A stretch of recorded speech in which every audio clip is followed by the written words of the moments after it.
நம்முடைய வாழ்க்கையில் தேவன் நமக்கு ஒரு பெரிய பட்டத்தை தந்தார். என்ன பட்டத்தை தந்தார்? நீங்கள் ஆசாரிய கூட்டமாக, ராஜரீக ஆசாரிய கூட்டம். நம்ம எல்லாரும் இந்த உலகத்திற்குள்ளே வாழ்கிற இந்த மனுஷர்களுக்குள்ளே தேவன் அவருக்கென்று தம்முடைய ஜனத்தை ஏற்படுத்தி பிரித்து அந்த மக்கள் மேலே ஒரு அபிஷேகத்தை கொடுக்கிறார், ஒரு பிரதிஷ்டையை வைக்கிறார், ஒரு கவனிப்பை வைக்கிறார், அவர்களுக்குரிய வழிமுறைகளை தருகிறார்.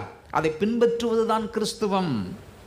ஏதோ ஞாயிற்றுக்கிழமை கேட்டு போறது மட்டும் இல்லை, பிராக்டிக்கல் லைஃப் தான் கிறிஸ்டியன் லைஃப். அப்பியாசிக்கிற வாழ்க்கை, உங்களை குறித்து குற்றப்படுத்துகிற வாழ்க்கை வாழ்றது நீ கிறிஸ்துவ வாழ்க்கை கிடையாது. உங்களை குறித்து மற்றவர்கள் நற்சாட்சி சொல்ல முடியாத வாழ்கிற வாழ்க்கை உன்னி கிறிஸ்துவ வாழ்க்கையில் இல்லை. நீ விழுந்துட்டேன்னு அர்த்தம். நீ விழுந்து திரும்ப எழுந்திருப்பதற்குத்தான் தேவன் நம்மை வாரந்தோறும் பலப்படுத்துகிறார். வாரந்தோறும் நம்முடைய வார்த்தையில நம்மை உற்சாகப்படுத்துகிறார். விழுந்தவனை விழுந்ததோடு விட்டு விடுகிறது தேவனுடைய சித்தம் அல்ல. கடைசி வரைக்கும் அவனை தூக்குவதுதான் தேவனுடைய திட்டமாக இருக்கிறது. அவனை திரும்ப தூக்கி எடுத்து அவனை உருவாக்குவதுதான் தேவனுடைய திட்டம். காரணம், நம்ம மேல பிரதிஷ்டை இருக்கிறது, நம்ம மேல அந்த அபிஷேகம் இருக்கிறது, நம்ம மேல அந்த தேவ திட்டம் இருக்கிறதுனால அவர் விடுகிறதற்கு அவர் அநீதி உள்ள தேவன் அல்லவே, அவர் நீதி உள்ள தேவன்.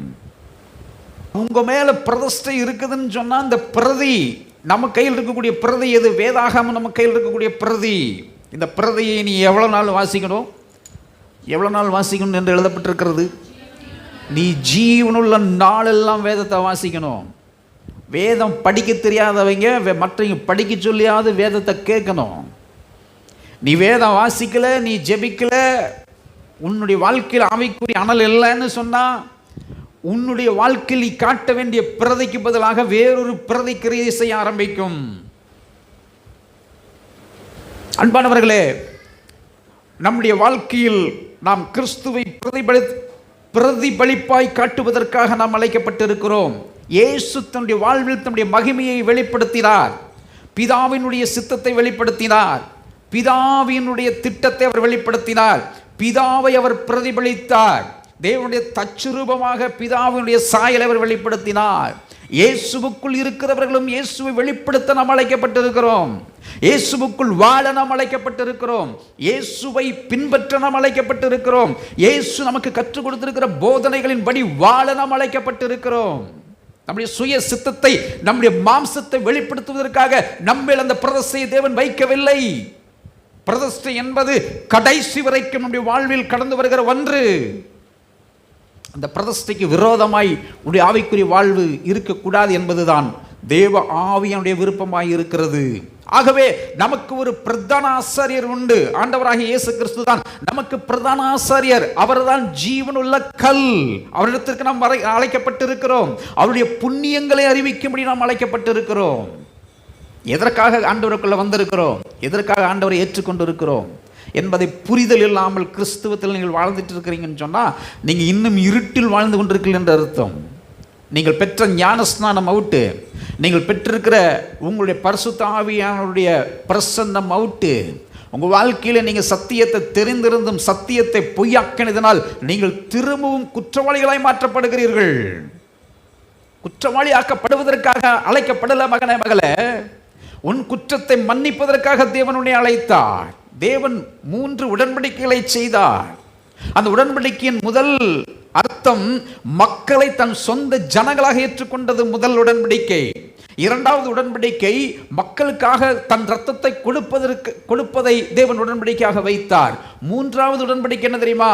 மக்களுக்காக மன்னிப்பை தருவதை உடன்படிக்கையாக வைத்தார். நமக்கு மன்னிப்பு வச்சிருக்கிறார். மன்னிப்பு வச்சிருக்கிறதுங்கிறதற்காக இஷ்டத்திற்கு நம்முடைய வாழ்வை திருப்பிக் கொள்ளக்கூடாது. எத்தனை முறை மன்னிக்கப்பட்டிருக்கிறோம், எவ்வளவு தவறுகளுக்கு நாம் மன்னிக்கப்பட்டிருக்கிறோம் என்பது உள்ளிட்ட கணக்குகள் தேவனிடத்தில் இருக்கிறது, அவரிடத்தில் இருக்கிறது. ரொம்ப ஜாக்கிரதையாக வாழணும். உடைய ஆவிக்குரிய வாழ்வில் எங்கே பயணித்து கொண்டிருக்கிறீங்க, எந்த இடத்துல உடைய கப்பல் போயிட்டு இருக்கு, உடைய கப்பல் சரியா போயிட்டு இருக்கா? தேவன் உடைய கப்பலை இயக்குகிறாரா அல்லது நீ இயக்கி கொண்டிருக்கிறாயா? நீ இயக்கினால் புயல்ல மாட்டிக்குவ, நடுக்கடலை சிக்கிக்குவ. உன் பலத்தினால் புயலிலிருந்து தப்பிக்க உன்னால முடியவே முடியாது. உன் சக்திகள் அந்த தண்டு வலிக்க உன்னால முடியாது. தேவனுடைய சத்துவம் உன்னுடைய வாழ்வில் இருந்தால்தான் நிச்சயமாக நீ ஜெயிக்க முடியும். உன்னுடைய ஆவிக்குரிய வாழ்வு ஆவிக்குரிய ஏற்ற மாளிகைக்கேற்ப செதுக்கப்படுகிற வாழ்வாய் இருக்கிறதா? உன் கல்லை நீ செதுக்கி கொண்டிருக்கிறாயா? உன் கல்லை கரைபிடித்துக் கொண்டிருக்கிறாயா? Where you are standing in your life, எந்த இடத்துல நீ வாழ்ந்துட்டு இருக்க?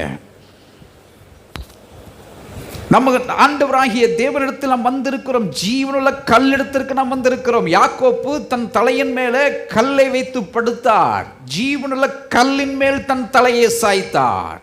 தேவன் இறங்குகிறவர், தேவ தூதர்கள் இறங்குகிறவர்களும் ஏறுகளுமாய் காட்சி தந்தார்கள். உன்னுடைய தலையை நீ எதன் மீது சாய்க்கிறாய்? உன்னுடைய ஆவிக்குரிய வாழ்வு எதன் மீது நீ வைத்துக் கொண்டிருக்கிறாய்? உன்மேல் இருக்கிற தேவ திட்டத்திற்கு உன்னுடைய வாழ்வு ஆவிக்குரிய வாழ்வை நோக்கி பயணித்துக் கொண்டிருக்கிறதா? பல கேள்விகளை வேதம் இன்றைக்கு எழுப்புகிறது. பல கேள்விகளை வாழ்வில் தேவன் வைக்கிறார்.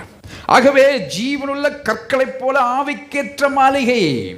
ஒரு கல்லா சேர்க்கணும். ஒவ்வொரு கல்லா சேர்த்தா தான் சார் வீடு. ஒவ்வொரு கல்லு மேலே கட்டி கட்டி கட்டி வந்தா தான் அது வீடு. இங்கே இருக்கிற எல்லாரும் நாம் எல்லாம் ஒவ்வொரு கல்.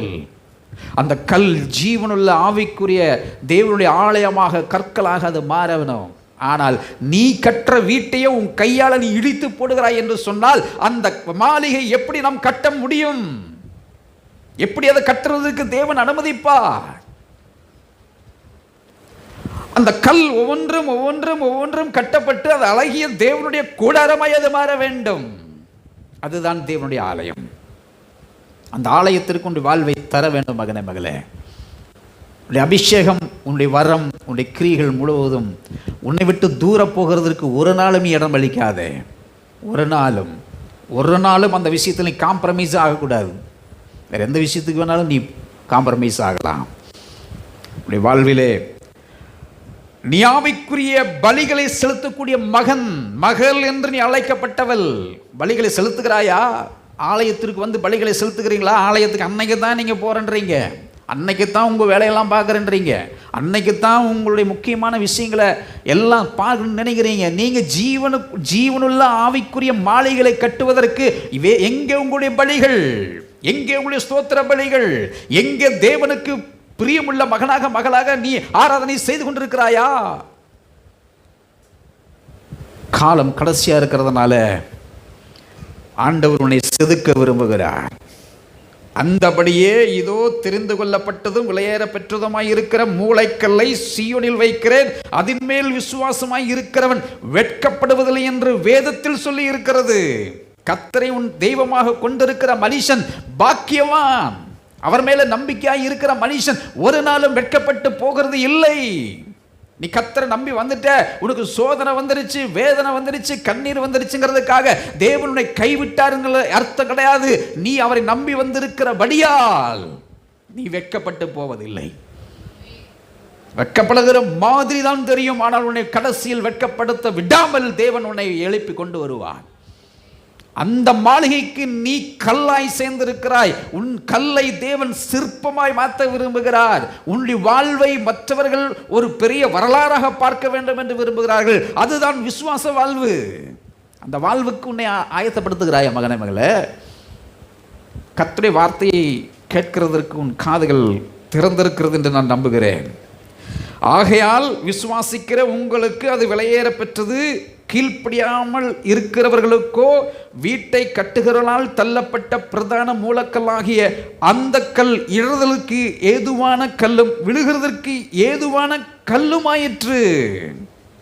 நீ வீட்டை கட்ட விரும்பல, உன்னுடைய விசுவாச வாழ்வை கட்ட நீ விரும்பல, உன் வாழ்வை தேவனுக்கு பிரியமாய் நீ நடத்த விரும்பலன்னு சொன்னா இந்த கல் உன் வீட்டை இடித்து விடும். இந்த வசனம் கொஞ்சம் பொறுமையாக வாசித்து பார்த்தீங்கன்னா தெரியும், புரியும். ஒருவரும் கெட்டு போவதை தேவன் விரும்பாதவர். இந்த உலகத்துக்குள் வரும் பொழுது பாவிகளை ரட்சிக்க இயேசு இந்த உலகத்துக்குள் வந்த பொழுது சொன்னார், ஒருவரும் கெட்டு போக, ஒருவரையும் கைவிடுவது தேவனுடைய நோக்கம் அல்ல.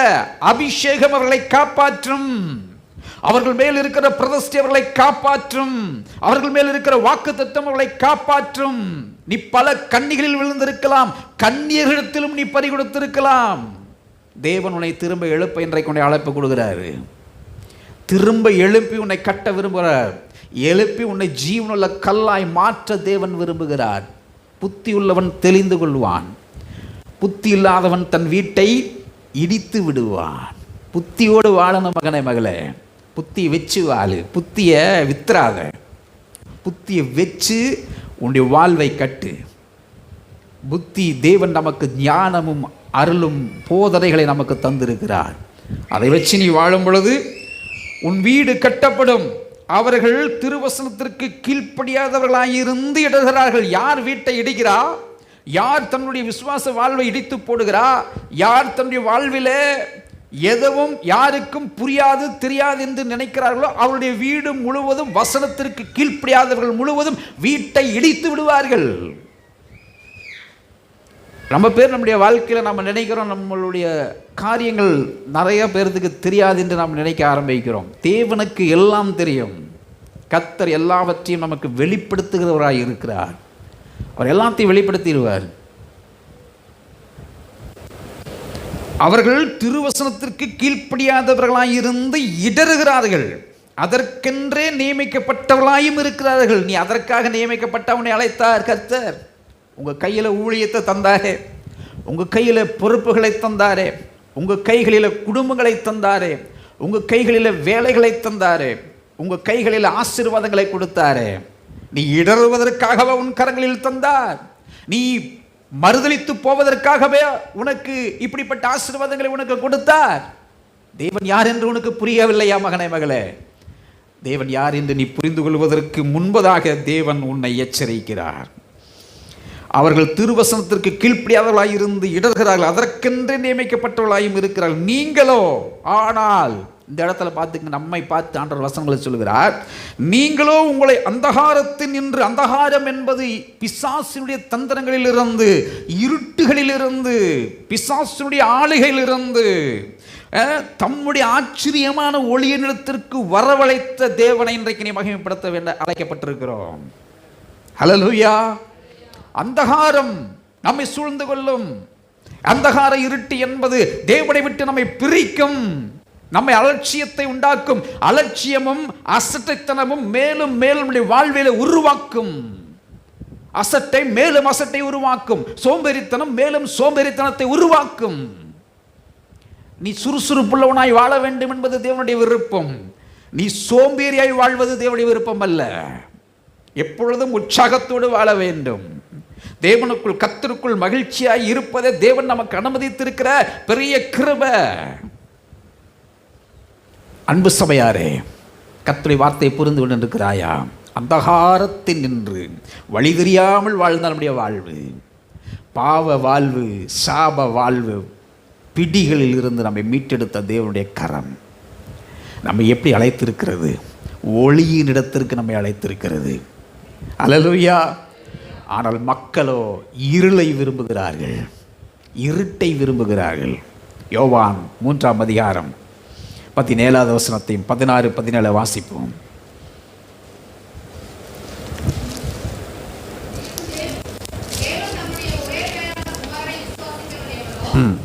வாசிங்க. 19 வாசிங்கம்மா.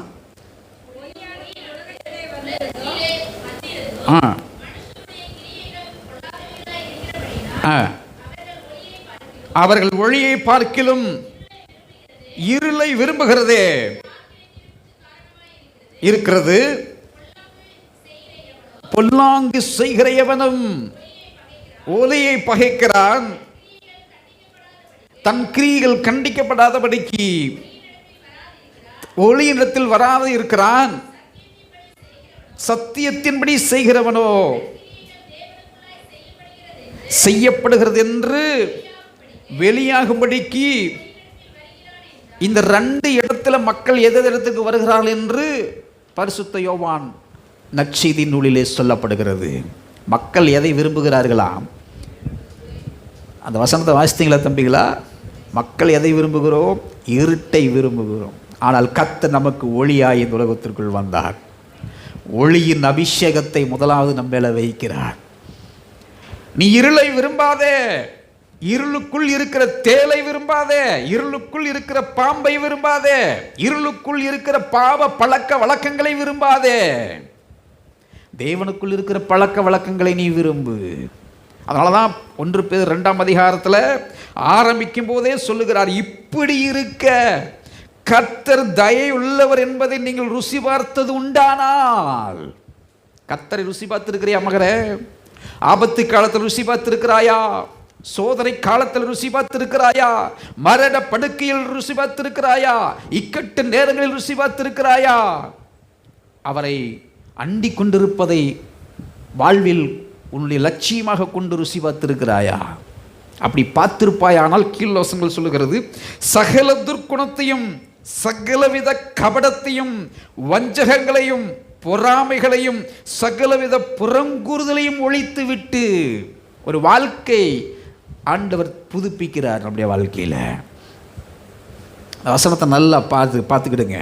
சகலவித துர்க்குணம், துர்க்குணத்தில் அடங்கி இருக்கக்கூடிய பாவ செயல்கள், அக்கிரமங்கள், அநியாயங்கள், விபச்சாரங்கள், வேசித்தனங்கள், கொலைகள், கொள்ளைகள், இச்சைகள் முழுவதிலும் உன்னை விட்டு அகற்றப்பட்ட அனுபவம் அப்படி வாழ்வில் அவசியம். அந்த அனுபவம் இல்லைன்னா நாம் இன்னும் துர்க்குணத்தில் வாழ்கிறோம் என்று அர்த்தமாக மாறும். ஆச்சரியமான ஒளிநிடத்திற்கு உன்னை அழைத்திருக்கிற தேவன், அந்த ஒளிநிடத்தில் நீ வாழ்கிறாயா? அந்த ஒளிநிடத்தில் உன்னுடைய வாழ்வு ஒளிந்து கொண்டிருக்கிறதா? தேவன் வெளிச்சத்தில் தன்னை வெளிப்படுத்தினார், இருட்டில் வெளிப்படுத்தலை. அந்த வெளிச்சம் வந்ததனால இருள் வெளிச்சத்தை மேற்கொள்ள முடியாமல் போனது. வாழ்க்கை வெளிச்சம் இருந்ததுன்னா இருட்டு வர முடியாது. இன்னும் அந்த வசனங்களை கூட நாம் வாசிப்போம். நீங்கள் வளரும்படி புதிதாய் பிறந்த குழந்தைகளைப் போல திருவசனமாகிய களங்கமில்லாத ஞானப்பழின் மேல் வாஞ்சியாய் இருங்கள். வசனத்தை கேட்கறதுல வாஞ்ச வேணும், பிரசங்கம் கேட்கறதுல வாஞ்ச வேணும். நிறைய பேர் என்ன பண்ணுறீங்க, ஒர்ஷிப் முடிஞ்சோடனே எந்திரிச்சு பொட்டி கட்டிட்டு வீட்டுக்கு போயிட்டு இருக்கிறீங்க. எங்கே வாஞ்சி இருக்கணும்னு வேதவசனம் சொல்லுகிறது, வசனத்தை கேட்பதில் உனக்கு வாஞ்சி இருக்கணும். வசனம்தான் உன்னுடைய வாழ்வின் ஜீவன். வசனம்தான் ஒரு மனுஷனை உயிர்ப்பிக்கிறது, ஆவியே உயிர்ப்பிக்கிறது. வசனத்தை பிடிச்சு நிற்க தெரியலன்னு சொன்னா நீ இன்னும் பழைய மனுஷனாக தான் இருக்கேன்னு அர்த்தம். வசனம்தான் நம்முடைய எல்லாத்துக்கும் பதில், எல்லா பிரச்சனைக்கும் தீர்வு வசனம்தான். அந்த வசனத்தின் மேல் நீ வாஞ்சியா இருக்கணும். ஆக 9ஆம் வசனத்துக்கு போவோம். கீழே, நீங்களோ உங்களை அந்தகாரத்தில் நின்று தம்முடைய ஆச்சரியமான ஒளியிடத்திற்கு வரவழைத்துடைய புண்ணியங்களை அறிவிக்கும்படி. எதற்காக நீ அழைக்கப்பட்டிருக்கிறாய்? எதற்காக உன்மேல் பிரதிஷ்டை செய்யப்பட்டிருக்கிறது? எதற்காக நீ தேவனுடைய பிள்ளையாய் நீ ஞானஸ்நானம் பெற்று இருக்கிறாய் என்று சொன்னால், நீ புண்ணியங்களை அறிவிப்பதற்காக அழைக்கப்பட்டிருக்கிறாய். உங்ககிட்ட இருக்கக்கூடிய துர்ச்செயல்களை இன்னொருவன் ஃபாலோ பண்றதற்காக நீ அழைக்கப்படல மகனே, மகளே. வாழ்க்கையில உனக்கு செய்த புண்ணியங்களை நீ அறிவித்து நீ மற்றவர்கள் ரட்சிப்படைய செய்வதற்காக நீ அழைக்கப்பட்டிருக்கிறாய். அதுதான் அழைப்பு. அந்த அழைப்பில் தேவன் நம்ம மேல ஒரு பிரதிஷ்டை வச்சிருக்கிறாரு. அந்த பிரதிஷ்டையை நீ காப்பாத்திக்க. அந்த பிரதிஷ்டை உன்ட்ட தேவன் திரும்பவும் உன்னிடத்தில் ஒரு வாய்ப்பு கொடுத்து உன்னை அந்த ஒளியிலேயே வாழ பண்ண தேவன் விரும்புகிறார். வரவழைத்துடைய புண்ணியங்களை அறிவிக்கும்படிக்கு தெரிந்து கொள்ளப்பட்ட சந்ததியாயும் ராஜரிகமான ஆசாரிய கூட்டமாயும் பரிசுத்த ஜாதியாயும் அவருக்கு சொந்த ஜனமாயும் இருக்கிறீர்கள். முன்னே நீங்கள் தேவனுடைய ஜனங்களாய் இருக்கவில்லை, இப்பொழுது அவருடைய ஜனங்களாய் இருக்கிறீர்கள். முன்னே நீங்கள் இரக்கம் பெறாதவர்களாய் இருந்தீர்கள், இப்பொழுது இரக்கம் பெற்றவர்களாய் இருக்கிறீர்கள். பிரியமானவர்களே, அந்நியர்களும் பரதேசிகளுமாய் இருக்கிற நீங்கள் ஆத்துமாவுக்கு விரோதமாய் போர் செய்கிற மாம்ச இச்சைகளை விட்டு. 3வது அபிஷேகம் உடைய வாழ்வில் செய்கிற மிகப்பெரிய ஒரு யுத்தம். என்ன யுத்தத்தை செய்கிறது? ஆவிக்குரிய விஷயத்தில் நீங்கள் ஆத்துமாவுக்கு விரோதமாய் போர் செய்கிற மாம்ச இச்சைகளை விட்டு. மாம்சத்தின் இச்சை ஜீவனத்தின் பெருமை நம்முடைய வாழ்வில் ஆகாதுங்க. அது நிச்சயமாக நம்முடைய பாதாளத்தில் கொண்டு சேர்த்து விடும். உங்கள் வாழ்வு கொஞ்சம் கொஞ்சமாய் ஆசீர்வதிக்கப்படும் பொழுது அந்த கொஞ்சம் கொஞ்சம் வளர்ச்சியும் சரியாக ஆவிக்குரிய வாழ்விலும் கடந்து கரெக்டாக வரணும். நீங்கள் கொஞ்சம் சம்பாதிக்கும் பொழுது, கொஞ்சம் உயரும் பொழுது, கொஞ்சம் நல்லா இருக்கும் பொழுது உங்களுடைய ஆவிக்குரிய வாழ்வு கொஞ்சம் கொஞ்சம் கீழே இறங்குச்சு, நீ மாட்டிட்டேன்னு அர்த்தம். நம்முடைய வாழ்வு எந்த அளவுக்கு தேவன் நம்மை ஆசீர்வதித்து நேசித்து உயர்த்தி கொண்டு வருகிறாரோ அந்த அளவுக்கு மாம்ச இச்சைகளின் போர்ல ஜெயிக்க தெரியணும். ஆவிக்குரிய வாழ்வு என்பது யுத்தகலம். ஆகவேதான் மார்க்கவசத்தை நமக்கு தருகிறார், பாதரட்சைகளை தருகிறார், கைகளில கேடகங்களை கொடுக்கிறார், தலை சீராவை கொடுக்கிறார். எதிர்த்து நின்று நீ போர் செய். காரணம் ஏன்? இருளின் ஆதிக்கம் உன்னை ஆதிக்கம் செலுத்த பார்க்கும். அதை ஜெயிக்கிறதுக்கு நமக்கு ஞானம் தேவை. அந்த ஞானம் இல்லைன்னு சொன்னால் நம்மளால் இந்த போர்களில் வெற்றி பெற முடியாது. உன் கைகள் கொடுத்திருக்கிற பொறுப்புகளை உணர்ந்து நில். குடும்பத்தை காப்பாற்றுகிறதற்கு உன் பொறுப்பை உணர்ந்து நில். உன்னுடைய குடும்பத்தை ஆவிக்குரிய வாழ்வில் நடத்துகிறதுக்கு நல்ல குடும்ப தலைவனாயிரு, குடும்ப தலைவியாயிரு. உன் பிள்ளைகளுக்கு மாதிரிகளாயிரு. உன் பிள்ளைகளுக்கு ஆவிக்குரிய வாழ்வை போதிக்கிற தலைமுறை தோறும் அந்த அபிஷேகத்தை கடத்துகிற, அந்த பிரதிஷ்டை கடத்துகிற, ஆவிக்குரிய போர்களை செய்த தகப்பனாக தாயாக நீ வாழ்வதற்கு உன்னுடைய வாழ்வை நீ அர்ப்பணம் பண்ணு. சும்மா ஏதோ அப்படி வேடிக்கை காட்டிட்டு இருக்கக்கூடிய கிறிஸ்துவ வாழ்க்கையெல்லாம் பூச்சாண்டி காட்டுற மாதிரி காட்டிட்டு இருந்தோம்னு சொன்னால் ஆண்டவர் நம்மை விட்டு விலகிடுவார். நீங்கள் கர்த்தரோடு இருந்தால் கர்த்தர் உங்களோடு இருப்பார். கர்த்தரை நீங்கள் விட்டு விட்டால் அவர் உங்களை விட்டு விலகிடுவார். அவரை பற்றி உங்களுக்கு தெரியாது, தெரிஞ்சுக்கிறதுக்காகத்தான் இதை கொடுக்குறார். இவர் இப்படி தான் என்பதை புரிந்து கொண்டு வாழ்வதற்கு. ஆவியில் நீங்கள் உற்சாகத்தை இழந்திருக்கிறீங்க, ஆராதனை முறைமைகளில் நீங்கள் உற்சாகத்தை இழந்திருக்கிறீங்க, குடும்ப வாழ்க்கையில் சோர்ந்திருக்கிறீங்க, எல்லா விஷயத்திலும் தேவனுக்கு அப்படி டிஸ்டன்ஸில் வாழ்ந்துட்டு இருக்கிறீங்க. நீ தூரத்தில் வாழ்கிறதுக்காக உன்னை தேவன் பிடிக்கல மகனே. நீ ஆவிக்குரிய கல்லாய் மாறுவதற்காக, ஆவிக்குரிய மாளிகைக்கு ஒரு கல்லாய் நீ இருப்பதற்காக தேவன் நம்மை அழைத்திருக்கிறார். மாம்சத்தின் போர் செய்வதற்காக நீ அழைக்கப்பட்டிருக்கிறாய். இயேசு இந்த உலகத்திற்குள் ஒரு போர் யுத்தத்தை மேற்கொண்டார். அது கல்வாரி சிலுவையில் பிசாசினுடைய தலையை அவர் உடைத்தார். நீ உடைக்க பிறந்திருக்கிற, நீ அந்த போர்களிலே ஜெயிக்க பிறந்திருக்கிற. அந்த போர்களிலே அதை உன்னை ஜெயிப்பதற்காக நீ பிறக்கல. உன் குடும்பத்திற்குள்ள நசிவுகள் வரலாம், போராட்டங்கள் வரலாம், பிரச்சனைகள் வரலாம், வியாதிகள் வரலாம், துக்கங்கள் வரலாம். ஆனாலும் ஜெயிக்கிற திராணியுள்ள பிள்ளைகளாக ஆக்குவதற்கு தேவன் தம்முடைய பிரதிஷ்டையிலிருந்து ஒரு நாளும் அவர் பின்வாங்குகிறது இல்லை. நீ விசுவாசித்தால் சகலமும் நன்மைக்கு எதுவாய் நடக்கும். நீ என்ன விசுவாசிக்கிறியோ அதுதான் சார் நடக்கும். அதுதான் தேவன் நம்ம மேல வச்சிருக்கிற பிரதிஷ்டையின் அடையாளம். பிணியாளிகளுக்கு சொல்லும் பொழுதெல்லாம் கர்த்தர் கேட்ப, நீ விசுவாசிக்கிறாயா? நீ சுகம் பெறுவாய் என்று விசுவாசிக்கிறாயா? என் ஆண்டவருக்கு தெரியாதா நீ சுகம் பெற்று போன்னு சொல்ல தெரியாதா? நீ நம்புறியா? நீ அதை விசுவாசிக்கிறாயா? முற்றுமுடிய தேவனால என் தீமையை நன்மையாய் மாற்ற முடியும் என்று நீ நம்புகிறாயா? முழுமையாக 100%, 1% கூட அதில் டவுட் இருக்கக்கூடாது. 100% அந்த சாலிட் ஃபெய்த் உங்கள்கிட்ட இருந்தால், என்னிடத்தில் இருந்தால் அப்படிதான் நடக்கும். அந்த நம்பிக்கையின் உற்சாகத்தை தான் தேவன் நமக்கு தர விரும்புகிறார். மாம்சத்தின் போர் செய்கிறதற்கு இதுதான் உனக்கு வழி. மாம்சத்தின் போர் செய்யும் பொழுது உன் பலத்தினால் அவைகளை மேற்கொள்ள முடியாது. ஆகவே தான் ஆண்டவர் சொன்னாரு, என் ஆவியை நான் உனக்கு தருகிறேன். என் ஆவியை பெற்றுக்கொண்டு இதை நீ போரில் நீ வெற்றி பெறு. நீ ஜெயிக்க பிறந்தது வாயில் சொன்ன முடியாது.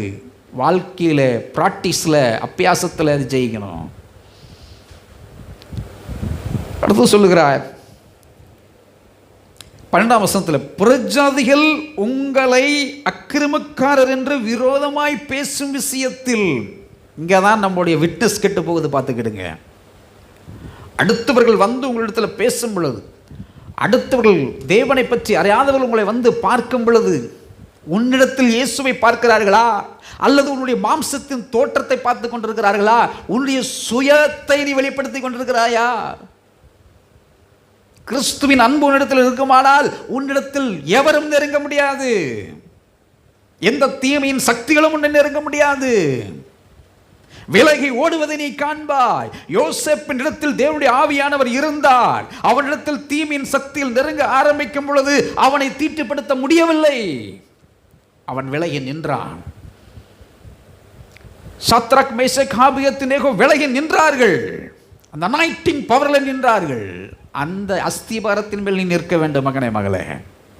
அந்த அஸ்திபாரத்தில் நிற்பதற்காகத்தான் தேவனை அழைக்கிறார்.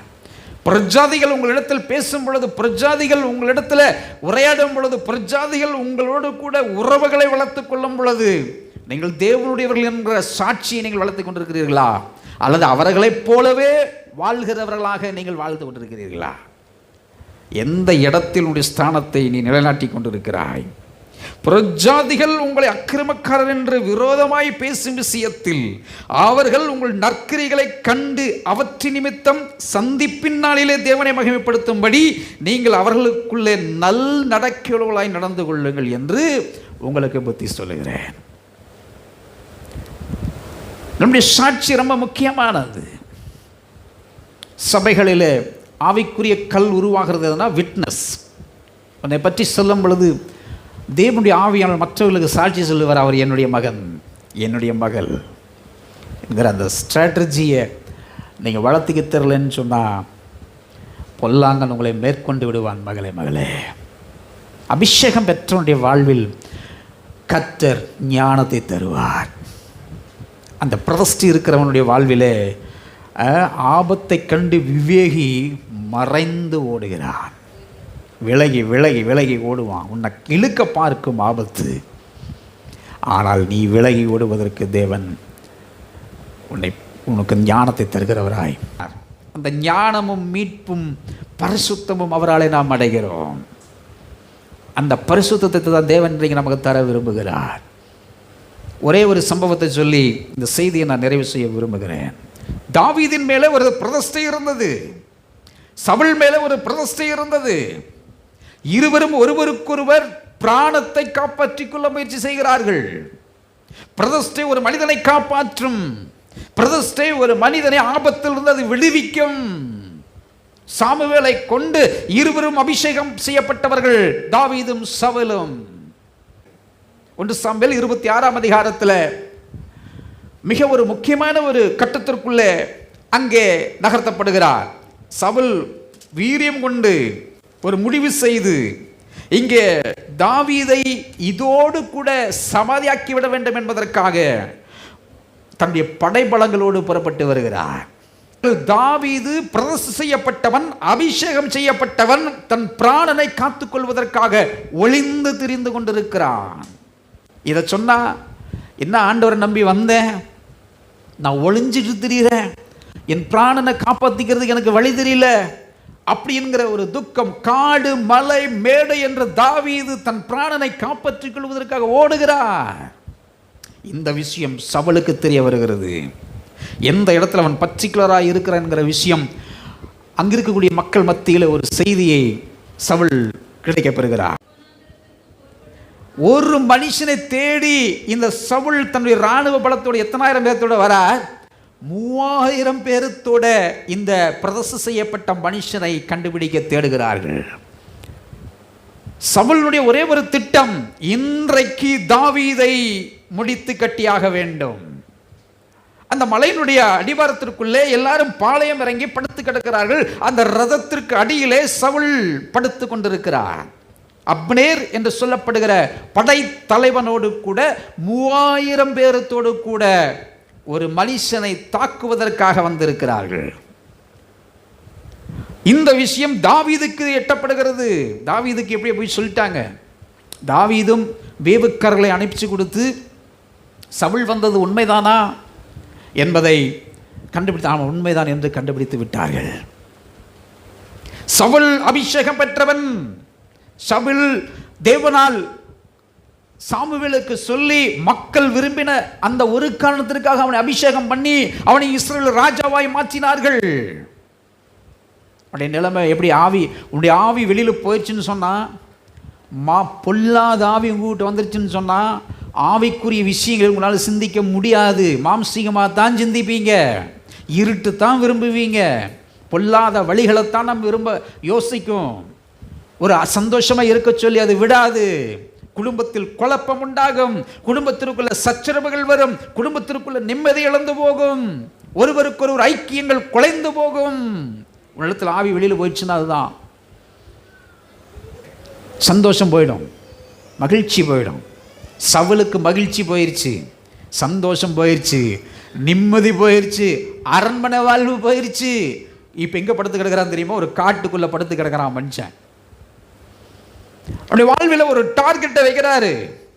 ஒரு மனுஷனை தீர்ப்பது தான் அவனுடைய எண்ணமாக இருந்து கொண்டிருந்தது. செய்திகளை தாவீது அறிந்தார். இவர்கள் எல்லாரும் ஒரு இரவில் படுத்து உறங்கி கொண்டிருந்தார்கள். நன்றாக கவனிங்க. சவுல் நல்ல ஒரு அந்த ரதத்துக்கு அடியில் சென்ட்ரலில் அந்த 2 சக்கரங்களுக்கு இடையில நல்ல அடுக்கி போட்டு படுத்து தலைமேட்டில் ஒரு ஈட்டியும் ஒரு சொம்பு தண்ணியும் வச்சு படுத்துட்டு இருக்கிறார். அப்னேர் அவருடைய படை தலைகள் முழுவதும் 3000 பேர் சுற்றிலும் படுத்திருக்கிறார்கள், ஒரு மனுஷனை சுற்றி. சவுலுக்கு ஒரு தைரியம், 3000 பேர் இருக்கிறாங்க, நம்ம காப்பாற்றுறதுக்குங்கிற ஒரு தைரியத்தில் சவுல் படுத்துக்கிட்டு இருக்கிறார். அன்று இரவிலே தாவீது ஒரு மனுஷனோடு கூட இறங்கி வருகிறார். 6வது வசனத்துக்கு போவோம். தாவீது அமீலேக்கையும் அபிஷாயையும் பார்த்து என்பதற்கு அபிஷாய் 2 பேர் மாத்திரம் புறப்பட்டு போகிறார்கள். தாவீதோடு கூட அபிஷாய் கூட போறார். கூட வாங்கன்னு கூப்பிடும்போது வாரேன்னு சொல்றது உங்களுக்கு இருக்கிற ஒரு பெரிய அழைப்பில் நீங்கள் காட்டுற ஒரு பெரிய கீழ்ப்படிதல். அதுதான் உங்களுக்கு தருணம் இருந்து, வாய்ப்பு இருந்து, சூழல்கள் இருந்து, சூழ்நிலைகள் இருந்து தேவனுடைய ஊழியத்துக்கு இறங்கி வா மகனே, இறங்கி வா. அபிஷாய் இறங்கி வரார். தாவீதோடு கூட கீழே இறங்கி வந்து இப்போ தேட போகிறாங்க. எல்லாரும் தூங்கிட்டு இருக்கிறாங்க, நல்ல ஒரு தூக்கம் அவங்களுக்கு இருக்குது. இப்போ பாருங்க, ஒரு சரியான சந்தர்ப்பம் வந்தது. ஒரு பிரதிஷ்டை செய்யப்பட்டவனுடைய தீர்மானத்தை இங்கே நீங்கள் கவனிக்கணும். அங்கே சவுல் இருக்கிற இடத்துக்கு இவங்க போயிட்டாங்க. ஆனால் இவங்க தேடி யாரை தேடி வந்தாங்க? தாவீதை தேடி வந்தார்கள். தாவீதோ இவர்கள் இருக்கிற இடத்துக்கே வந்துட்டாரு. இப்போ பார்க்குறாரு. இப்போ தான் அபிஷாய் சொல்கிறாரு, தாவீதே இப்போ அவன் தலைமையில் ஒரு ஈட்டி இருக்கு, 2 குத்தா குத்தாம ஒரே குத்தா நிலத்தோடு சேர்த்தி சவலை குத்திட்டுமா? அபிஷேகம் பெற்றவன், பிரதிஷ்டை பெற்றவனுடைய பதிலை கீழே பார்ப்போம். அபிஷாயை பார்த்து அவனை கொல்லாதே, பண்ணவித்தோர் மேல் தன் கையை போட்டு என்று சொன்னான். பின்னும் தாவீது அடித்து அவருடைய காலம் வந்து மரித்து மாண்டால் ஒளிய அபிஷேகம் பண்ணவித்தோர் மேல் போடாதபடிக்கு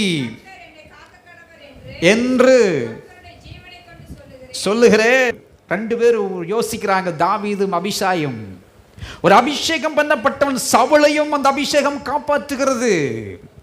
உங்க மேல அந்த பிரதிஷ்டை இருந்ததுன்னா உங்களுடைய மரணத்தில் கூட தேவன் நம்மை காப்பாற்றுவார். ஹல்லேலூயா. நம்ம மேல இருக்கிற ஆபத்துகள், பிரச்சனைகள், சோதனைகள், வேதனைகள் என்னவா இருக்கட்டும், பிரதிஷ்டை நம்பு. உங்க மேல இருக்கிற அபிஷேகத்தை நம்புங்க, உங்க மேல இருக்கிற அழைப்பை நம்புங்கள். நிச்சயம் தேவன் நம்மை காப்பாற்றுவார். சவுலுக்கு அப்படிப்பட்ட ஒரு பெரிய பிரச்சனை வந்தது. தாவீது பார்த்து நினைத்திருந்தால் தன் கூட வந்த சகோதரனை பார்த்து சொல்லி இருக்கலாம், டேய் இதுதான் சந்தர்ப்பம், நீ ஒரே குத்தா குத்தி முடிச்சிடு, நம்ம பிரச்சனை ஒளிஞ்சுதுடா என்று தாவீது சொல்லவில்லை. மாறாக அவன் சொன்னான், அபிஷேகம் பண்ணப்பட்டவனை நான் என் கையால நான் கொலை செய்ய மாட்டேன். இன்றைக்கு என்னுடைய வார்த்தையே அதுதான். நம்ம மேலே ஒரு பிரதிஷ்டை இருக்கிறது, அந்த பிரதிஷ்டை நம்மை காப்பாற்றும். ஹல்லேலூயா, ஹல்லேலூயா, ஹல்லேலூயா. நீங்கள் பரிசுத்த ராஜரீக ஆசாரிய கூட்டமாக என்று சொல்லப்படுகிற பிரதிஷ்டை நம்ம மேல் இருக்கிறது. ஆச்சரியமான ஒளியிடத்திற்கு நீங்களும் நானும் வந்திருக்கிறோம். இருளை விட்டு நம் ஒளியிடத்திற்கு வந்திருக்கிறோம். ஒளி நம்மை திரும்பவும் இருளில் தள்ளாதபடிக்கு ஒளி நம்மை ஒளியில் தான் வைக்கும். இந்த நம்பிக்கை இருந்தால் போதும்.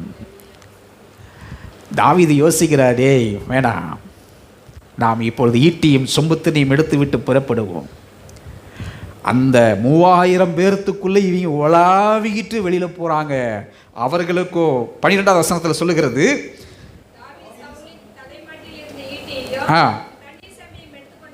பின்பு புறப்பட்டு போனார்கள். இவங்க அவங்களுக்குள்ள வந்துட்டு போனவர்கள் ஒருவரும் காணவில்லை, அறியவும் இல்லை, விழித்துக் கொள்ளவும் இல்லை. வருவித்ததினால் அவர்கள் எல்லாரும் தூங்கினார்கள். உங்களுக்கு எதிரடையாய் இருக்கிற எந்த விஷயத்தையும் தேவனால் தூங்க வைக்க முடியும். உங்களுக்கு எதிராக இருக்கக்கூடிய மரண கன்னிகளை தேவன் உங்களை விட்டு விடுவிக்க முடியும்.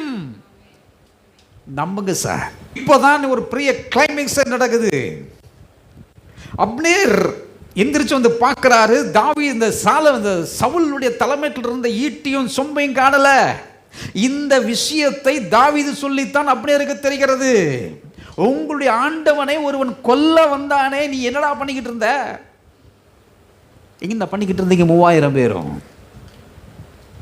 அப்போதான் அப்னேருக்கும் சவுலுக்கும் திகில் உண்டானது. அடாடா, யாரோ இந்த பாளையத்திற்குள் வந்துட்டு போயிட்டாங்களே. அப்போதான் சவுலுக்கு தெரிந்தது, வந்துட்டு போனது யாரும் இல்லை, தாவீது. தாவீதின் தேவன் உங்களோடு இருக்கிறார் மகனே, மகளே.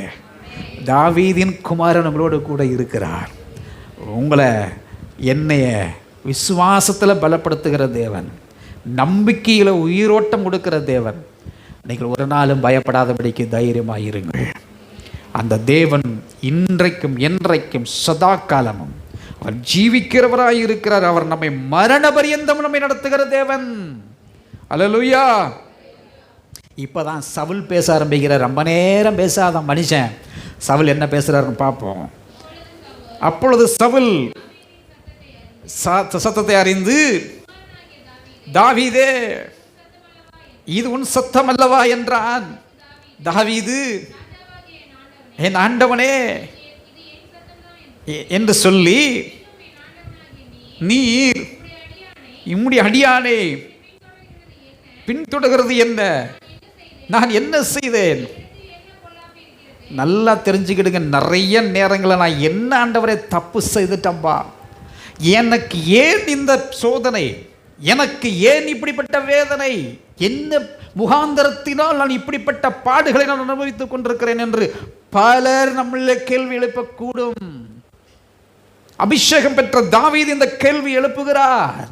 என்ன தப்பு பண்ணிட்டேன், என்னை நீங்க இவ்வளவு தூரம் துரத்தி கொண்டிருக்கிறீர்கள், என்ன தவறு செய்து விட்டு? என்ன ஆச்சரியமான தாழ்மையான ஒரு வார்த்தை. இந்த வார்த்தை படிச்சு எனக்கு இருதயமே நொறுங்கி போச்சு. தாவீது சவுலிடத்தில் பேசும் பொழுது, ஒரு இந்த காட்டில் வேட்டையாடி கௌதாரியை பிடிக்கிறது போல ஒரு தெல்லு பூச்சியாக இருக்கிற நீங்க என்ன தேடி இப்படி வந்தது என்ன? நான் ஒரு சின்ன தெல்லு பூச்சி ஐயா. உங்களை தாழ்த்துங்கள், உங்களை விட்டு கொடுங்கள், உங்களை அர்ப்பணியுங்கள். நீங்கள் தாழ்த்தும் பொழுது, விட்டு கொடுக்கும் பொழுது, அர்ப்பணிக்கும் பொழுது எதிராளியுடைய கண்களில் இருந்த தயவு கர்த்தர் நிச்சயமாய் உருவாக்கி தருவார். அல்லேலூயா. அவர் சொல்லும் பொழுது தாவீது என்ன மனதுக்கத்தோடு சொல்லியிருப்ப, இஸ்ரவேலின் ராஜா ஒரு தெல்லு பூச்சியை தேட வந்தாரோ என்றான். அப்பொழுது சவுல், நான் பாவம் செய்தேன். சவுல் சொல்றாரு, நான் பாவம் செய்துட்டேன் தம்பி. என் குமாரனாகிய தாவீதே, நீ திரும்பி வா. என் ஜீவன் இன்றைய தினம் உன் பார்வைக்கு அருமையாய் இருந்தபடியால் நீ உனக்கு ஒரு பொல்லாப்பும் செய்யேன். இதோ நான் மதியற்றவனாய் மிக மகா பெரிய தப்பிதம் செய்தேன் என்றான். வாழ்க்கையில் பொறுமையாக இரு. நிச்சயமாக உன் வாழ்வில் வர வேண்டிய வெற்றியை யாராலும் தடுக்க முடியாது. உங்கள் வாழ்வில் வர வேண்டிய சுகம் யாராலும் தடுக்க முடியாது. உங்கள் வாழ்வில் வர வேண்டிய அடுத்த நிலை ஆசீர்வாதத்தை யாராலும் தடுத்து நிறுத்த முடியாது. அதற்கு தாவீது, இதோ ராஜாவின் ஈட்டி இங்கே இருக்கிறது, வாலிபர்கள் ஒருவன் இப்புறம் வந்து அதை வாங்கி கொண்டு போகட்டும். கர்த்தர் அவனவனுக்கு அவனவன் நீதிக்கும் உண்மைக்கும் தக்கதாக பலனளிப்பார். நீ நீதியின் நியாயத்தையும் விரும்புவாயாகில் பாவத்தின் தோஷத்தையும் விட்டு திரும்பி நீதிக்குட்பட்டு வாழ்கிற வாழ்க்கையுடைய வாழ்வு இருக்குமானால் நிச்சயமான நீதியுள்ள பதில் உடைய வாழ்வில் நிற்கும். நீதியுள்ள பலனை நீ அனுபவிப்பாய். ஒரு ஆசீர்வாதத்தை சொல்லி இந்த செய்தியை முடிக்க போகிறேன். அதிலே வருகிறது, வாசிப்போம். இன்று கர்த்தர் உம்மை என் கையில் ஒப்பு கொடுத்திருந்தும் கர்த்தர் அபிஷேகம் பண்ணினவர் மேல் என் கையை நீட்ட மனதில்லாது இருந்தேன். இதோ உம்முடைய ஜீவன் இன்றைய தினம் என் பார்வைக்கு எப்படி அருமையாய் இருந்ததோ அப்படியே என் ஜீவனும் கர்த்தரின் பார்வைக்கு அருமையாய் இருப்பதினால் அவர் என்னை எல்லா உபத்திரவங்களுக்கும் நீங்களாக்கி விடுவாராக. இன்னைக்கு இந்த வசனத்தை விசுவாசிங்க. என்னை எல்லா உபத்திரவங்களுக்கும் நீக்கி விடுவிப்பாராக, விடுவிப்பாராக, விடுவிப்பாராக, விடுவிப்பாராக. கர்த்தர் அபிஷேகம் பண்ணப்பட்டவன், பிரதிஷ்டை செய்யப்பட்டவன் வாழ்க்கையில் அப்படி தாங்க இருக்கும். பள்ளம் மேடு காடு ஓடினது போல தான் இருக்கும். கர்த்தர் கடைசியில் எல்லா உபத்திரவங்களிலும் இருந்தும் நம்மை விடுவித்திருப்பார். அதுதான் தீர்வு, அதுதான் முடிவு.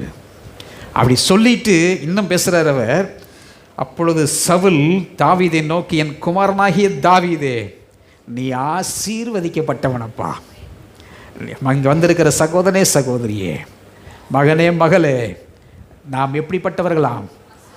ஆசீர்வதிக்கப்பட்டவன். நீ பெரிய காரியங்களை செய்வாய், மென்மேலும் பலப்படுவாய். 2 அபிஷேகம் பண்ணப்பட்டவங்க பேசிக்கிட்டாங்க. 2 அபிஷேகம் பண்ணப்பட்டவர்களும் பேசிக்கிட்டாங்க. தாவீது சொன்னார், என் ரத்தத்தை சிந்தும்படி தேவன் ஒரு நாளும் என்னை விடலை. இன்னைக்கு நம்பிக்கையோடு போங்க. உங்கள் ரத்தத்தை தேவன் கீழே சிந்த சொல்லி அவர் விடலை. காரணம், அவருடைய ரத்தத்தை நமக்காக அவரே சிந்திட்டார். அந்த கல்வாரியின் ரத்தத்தின் தழும்புகள் உங்களை சுகமாக்கும். அந்த தழும்புகள் உங்களுடைய வாழ்க்கையை பலப்படுத்தும், சுகப்படுத்தும், அற்புதமாய் நடத்தும். எவ்வளவு பெரிய தீமையாய் இருந்தாலும் விடுவிக்க அவரால் முடியும். இந்த நம்பிக்கை உங்களுக்குள்ள இருந்தால் போதும். அவர் சொல்லி முடிக்கிறாரு, நீ ஆசீர்வதிக்கப்பட்டவன், பெரிய காரியங்களை செய்வாய், மென்மேலும் பலப்படுவாய். உன்னுடைய வளர்ச்சியை யாராலும் தடுக்க முடியாது. உன்னுடைய ஆசீர்வாதத்தை எவனாலும் தட்டி கொண்டு போக முடியாது. அப்படியே தாவீது தன் வழியே போனான், சவுல் தன் வழியே போய்விட்டான். இன்றைக்கு என்ன கற்று முடிக்கிறோம்? நாம் ஆசாரிய கூட்டம் உண்மையான அபிஷேகம் பிரதிஷ்டை உங்கள் மேலே இருந்ததுன்னு சொன்னால் ஈட்டி உங்கள் மேலே வருவது இல்லை. ஈட்டி உங்களை ஒன்றும் செய்ய போகிறது இல்லை. கர்த்தர் பிசாசனுடைய அந்தகார இருளிலிருந்து நம்மை விடுவிக்க அவரால் நம்மை விடுவித்து நம்மை அழைத்திருக்கிறார். ஒளியின் இடத்தில் நம்மை வரவழைத்திருக்கிறார். இந்த புண்ணியங்களை நீங்கள் அறிவியுங்கள், நீங்கள் சித்தி பெறுவீர்கள், வாழ்வு பெறுவீர்கள். உங்கள் குடும்பத்துக்குள்ளே இருக்கக்கூடிய போர்க்களத்தை தேவன் முடிவுக்கு கொண்டு வர இன்றைக்கு தேவன் உங்களுடைய வாழ்வில் தாவீதின் குமாரனாகிய கிறிஸ்து தம்முடைய மகிமையில் உங்களுடைய வாழ்வில் நின்று கொண்டிருக்கிறார். நிச்சயம் அவர் நமக்கு வலது பக்கத்தின் நிழலாக இருக்கிறார். தீங்கிலிருந்து நம்மை விடுவிக்க அவர் வல்லவராக இருக்கிறார். அவரையே நாம் துதிப்போமாக, மகிமைப்படுத்துவோமாக. எழுந்து நிற்போமா?